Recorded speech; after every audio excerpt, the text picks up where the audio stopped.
Well, I generated, I don't know even how many, like tens of images, tens of designs, if you can call it, because I cannot say I designed, but I generated these images by using Midjourney in half an hour or maybe in 1 hour. I don't even know where to start talking about AI in general because, okay, let's start from here because you might be new to the channel and I need to introduce myself shortly. I'm Berk Kaplan. I'm a professional car designer, which means I earned money as a car designer. I studied car design, so I have the background and enough experience to say myself as a professional designer.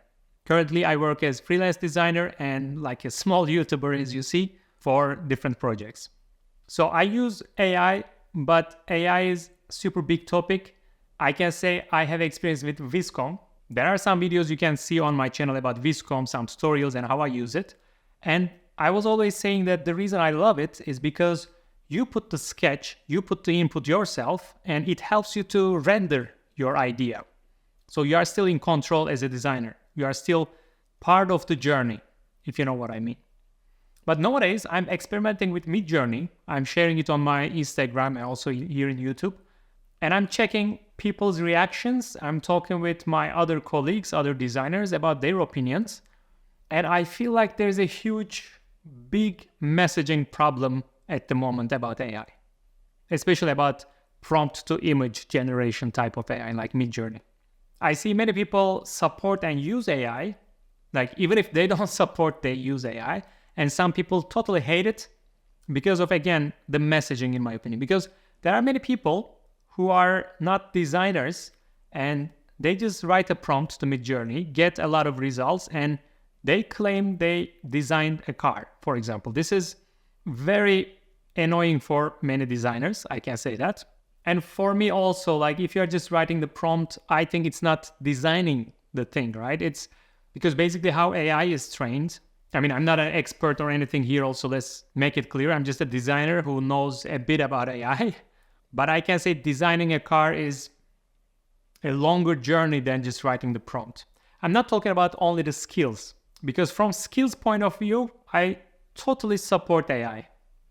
What I mean is, years ago, car design process was different. It was mostly pen and paper or pencil and paper and markers and pastel paints and clay modeling. You know, there was no even software maybe used for the design process. And then, for example, Photoshop happens. And it changed everything because now you don't use markers or pastels, or even if you use this more nostalgic way. I mean, let's accept that fact. Even if you use markers, it's not because you have to. It's not the most efficient or anything. It's just a feeling. I do it myself sometimes. It's more like personal satisfaction.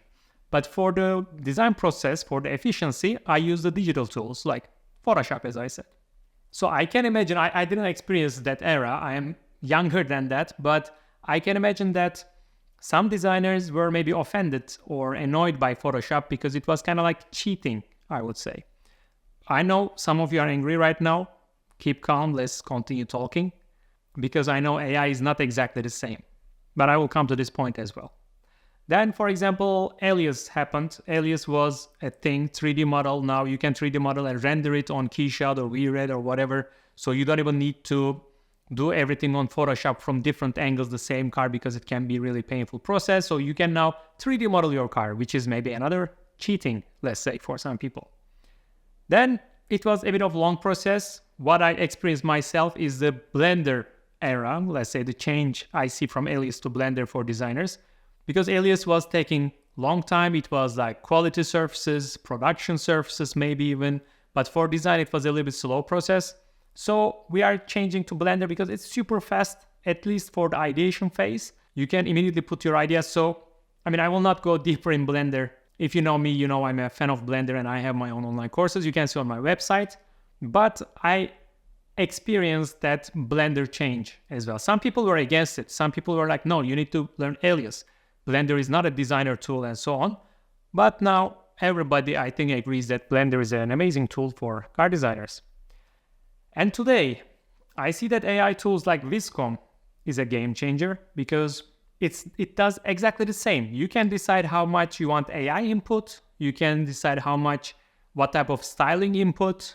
You can still be part of the design process. You can manage it. You can still draw, you can sketch, you can give your own ideas, not only the written things, but also visually your own ideas. And so, in my opinion, I have nothing against Viscom, for example. But if we talk about Midjourney, it's a bit more complicated because now you don't have to be part of anything. You can just write a prompt. I mean, I write prompts with ChatGPT also nowadays. I just explain myself directly to ChatGPT. I'm like, I want a car like this. Can you write a prompt for Midjourney? And it writes the prompt. I don't even read sometimes. I just copy paste and I get the results. It's not, I designed the car. I cannot say that. I agree with this part. I don't want to repeat myself, but the useful part is this thing at the end is feed itself by existing designs, right? From the online images and so on. So many people say it's stealing everyone's designs and like matching them and giving you an image. I don't know how it technically works exactly, but what I know is human works also in a kind of similar way. Like we all are inspired by the same sources. We watch Pinterest, Instagram, Behance, like the same type of images. That's why sometimes trends happening, like something becomes very popular, then another designer doing unique design inspired by this other person or other trend, let's say. So we are also feeding each other in a similar way. I'm not saying we are stealing from each other, but it's a collective thing, right? This design, the knowledge, the humanity all together, we are collecting data and knowledge all together to grow all together. AI, I mean Midjourney, does it in a bit different way, and I don't even know how to explain, but especially for car design, now it becomes more and more curating. We even he started to hear this word more often nowadays, like curating. We are not designers, but curators. Basically, we are selecting which is correct design, which is more like right way to design, or the correct design proposal, let's put it this way. So you need to be able to observe, see the positives and negatives of each generated design, and then take this design to inspire yourself. That's my opinion about Midjourney. Like it's more for inspiring, for creating a visual source. It can be a mood board, it can be like alternatives, but it's just a starting point. That's how I see. Like you sketch at some point, you create after your brief, like your design ideas. And if you feel stuck, you can use, for example, Midjourney to create some alternatives to get inspired by some parts of it. That's anyway, I'm sorry, but that's anyway what we do. Like when you feel uninspired, what do? You don't look at Pinterest, you don't look at Behance, you don't look at other fields like architecture or, I don't know, industrial design, fashion design, whatever it is. Don't you get inspired by all this stuff? So why not to use Midjourney in a similar way? Okay, honestly, I had some notes here to make this video more clear and point by point, but it's just an honest review and I just giving all my thoughts because I'm talking nowadays with different designers and there are a lot of ideas. It will not fit into one video. So I'm very curious also about your ideas. So please write down on comments. Let's talk about this AI topic because I believe this year we will talk a lot about it. So let's do it this way. What is the purpose of using AI? Are we in danger? Because I just got an Instagram message like, if AI is doing this and that and generating some images and so on for mood boards or storyboards, will it put the junior designers in a useless position? Or maybe like different roles in design process? I'm not sure. I cannot know that, but I feel like no. I feel like there is never enough time in design process, especially in the big companies, because they are looking at minimizing the process, doing more products, more designs. It's like a serial production on design as well. The best deadline is yesterday, so everyone is trying to speed up.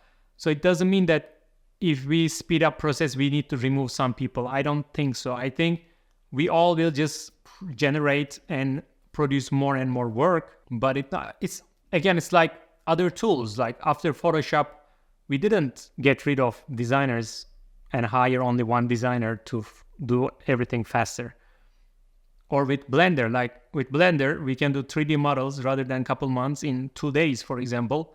And it didn't mean that we need to get rid of other designers because now rather than 10 designers, 2 of them can do the same amount of work. No, because we still need these different ideas. Even if it's Midjourney or AI or anything, if it will start to repeat itself, which you can already start to see on generated images, I mean, I guess you can feel, not all of them, some of them are amazing, but some of them you can feel that, oh, it's done with Midjourney or with Viscom, or like, the style. So the ideas are still the most important thing.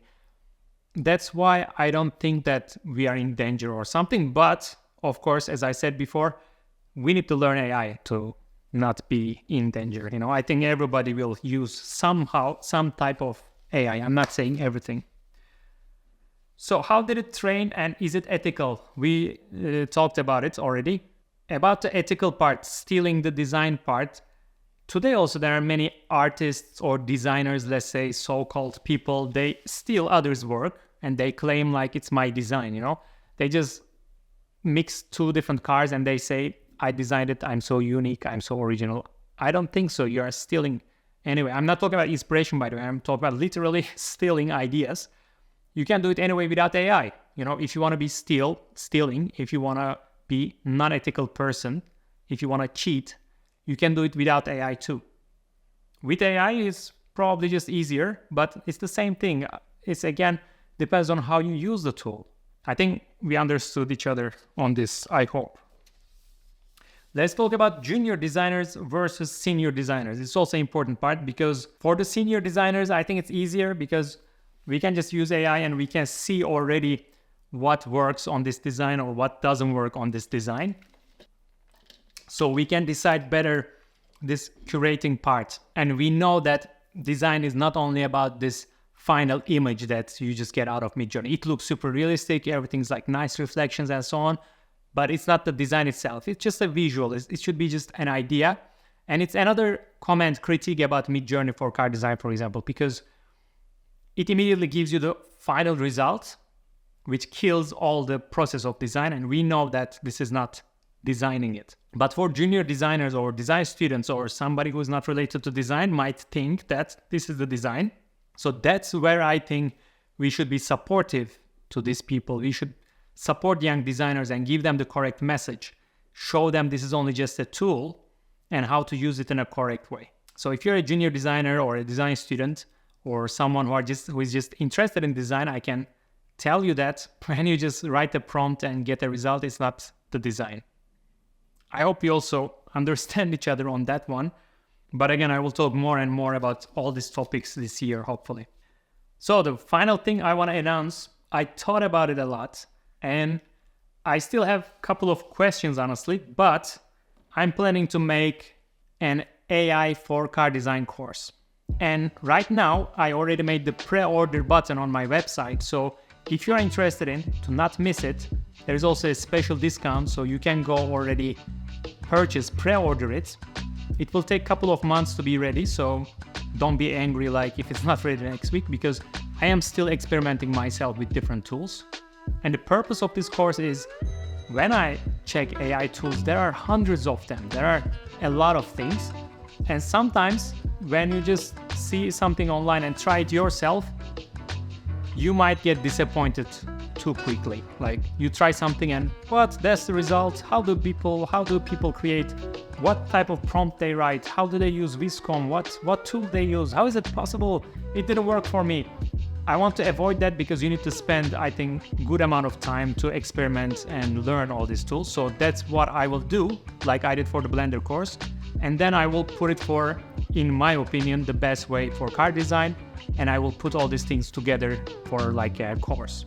So to give you some more idea, some more insight about the course is, I will use ChatGPT, Midjourney. These two are mostly for the beginning of the design process, like for the ideation, even for making your brief more interesting, and then you can create persona, storyboard, and this kind of things. I think ChatGPT itself is already useful to make brainstorming, like if you are doing a project yourself, especially without a team. And then Midjourney for creating mood boards, creating persona, creating background for your designs, or creating some starting point for your design journey. Again, just a starting point, even if it looks like a final design. And then, of course, we're gonna talk about the Viscom because it's still like one of my favorite tools that while sketching, while designing, it supports process, and not only while sketching, also from 3D model to render, it helps. And even after you have your renders, we can use Photoshop generative AI, generative fill, So this will be helpful for final presentations and so on. And I heard a lot about Stable Diffusion. So I'm gonna experiment with it too, and probably it will be in the course as well. And I feel like these will be the main things in the course, but AI is updating itself fast, so I can add some more stuff.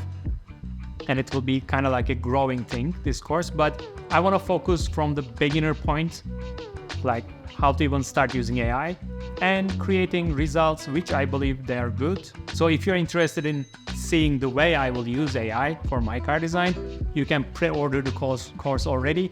I'm excited. I'm also scared because it's a little bit unknown. I mean, in general, using AI is unknown and there are all these discussions, but I believe in a positive way, we can just guide each other and we can make AI a useful tool rather than like a pure enemy. I hope you know what I mean. Well, these are my honest opinions about AI. At least the first ones come to my mind. We can talk about it hours. That's why I want you to write down on the comments, what do you think? Or if you're interested in the course, you can pre-order already, and you can also write down on the comment, what do you want to see in the course? Let's see all together where it will go. 2024 will be a little bit AI focused, but it doesn't mean that I'm turning into an AI monster or something. We will still do all the other things in the channel. I just wanted to announce that I'm digging deeper this AI topic. Stay positive and see you in the next video.